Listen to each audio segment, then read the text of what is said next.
સુરતની વિદ્યાકુંજ સંકુલ ગુજરાતી, અંગ્રેજી અને હિન્દી માધ્યમના બાળ મંદિર તથા ધોરણ 2 સુધીના વિદ્યાર્થીઓ અને તેમના વાલીઓ માટે બાળક સર્જન ઈશ્વરનું ઘડતર આપણું શીર્ષક હેઠળ પ્રેરણાદાયી પ્રોજેક્ટનું આયોજન કરવામાં આવ્યું હતું। આ પ્રોજેક્ટ દ્વારા બાળકની પ્રથમ પાઠશાળા ઘર છે વિચારને પ્રાયોગિક રીતે રજૂ કરવામાં આવ્યો। પ્રવૃત્તિ આધારિત શિક્ષણ ગુરુકુળ પદ્ધતિ, વાર્તા અને કલ્પનાની દુનિયા, ઘર શેરીની રમતો, ઘર સભા તેમજ ધાર્મિક અને આધ્યાત્મિક જ્ઞાનના મહત્વ પર વિશેષ રજૂઆત કરવામાં આવી છે। પ્રોજેક્ટમાં કુલ 9 વિભાગો તૈયાર કરવામાં આવ્યા હતા, જેમાં અંદાજે 250 જેટલા બાળકોએ ઉત્સાહપૂર્વક ભાગ લીધો હતો। સાથે સાથે વિદ્યાકુંજ સંકુલ અને નવી શિક્ષણ નીતિ વચ્ચેની સામ્યતા સુંદર રીતે રજૂ કરવામાં આવી। વિશેષતા તરીકે ઘરમાં ધાર્મિક અને આધ્યાત્મિક વાર્તા તથા ગીતોના પુસ્તકો હોવા જોઈએ તે સંદેશ સાથે પુસ્તક ભંડારનું આયોજન કરવામાં આવ્યું હતું, જ્યાંથી વાલી અને વિદ્યાર્થી મિત્રો પોતાની પસંદગી મુજબ પુસ્તકો લઈ જઈ શકતા હતા। પ્રોજેક્ટના ઉદ્ઘાટન સમારોહમાં વિદ્યાકુંજ સંકુલના મેનેજિંગ ટ્રસ્ટી શ્રી જયંતિભાઈ પટેલ, મુખ્ય મહેમાન શ્રી પ્રકાશભાઈ પરમાર તથા શ્રી જિગ્નેશભાઈ મંગુકિયા ઉપસ્થિત રહ્યા હતા।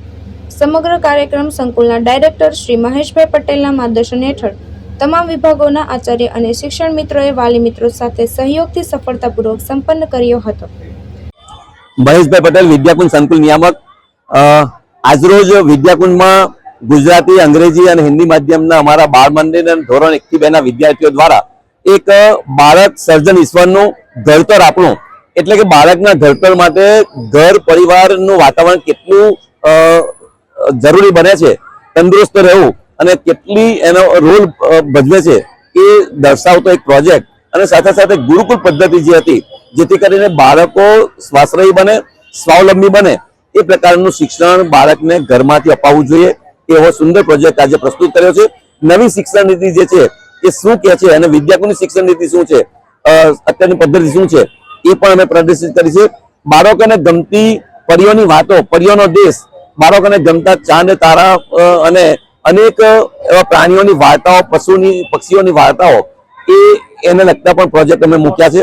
સાથે સાથે રમકડાની દુનિયા, બાળકો ઘરમાં સામાન્ય વસ્તુઓ ભેગી કરીને પણ રમત રમતા હોય છે અને રમકડું બનાવતા હોય છે અને રમકડા રમે છે ત્યારે બાળકને અનેક પ્રકારની સર્જન શક્તિ પણ એમાં વિકસાવી શકાય છે। એટલે રમકડાનું કેટલું મહત્વ છે એ પણ દર્શાવ્યું છે।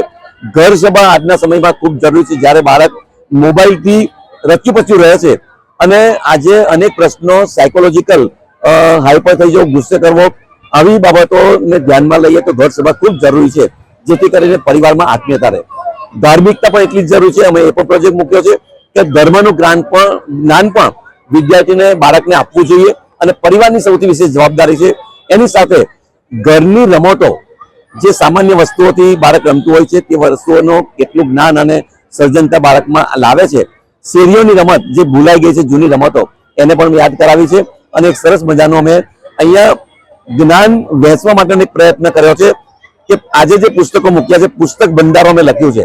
આજે જે વાલી વિદ્યાર્થીઓ આવશે એમને જે પુસ્તકો જોઈએ એ ફ્રીમાં લઈ જશે, જે લેવાય લૂંટી જશે અને પુસ્તક ઘરમાં હશે તો ક્યારેક વાંચશે અને ક્યારેક સદ પ્રવૃત્તિ, સદ વિચાર, વર્તન વ્યવહાર કરતો થશે।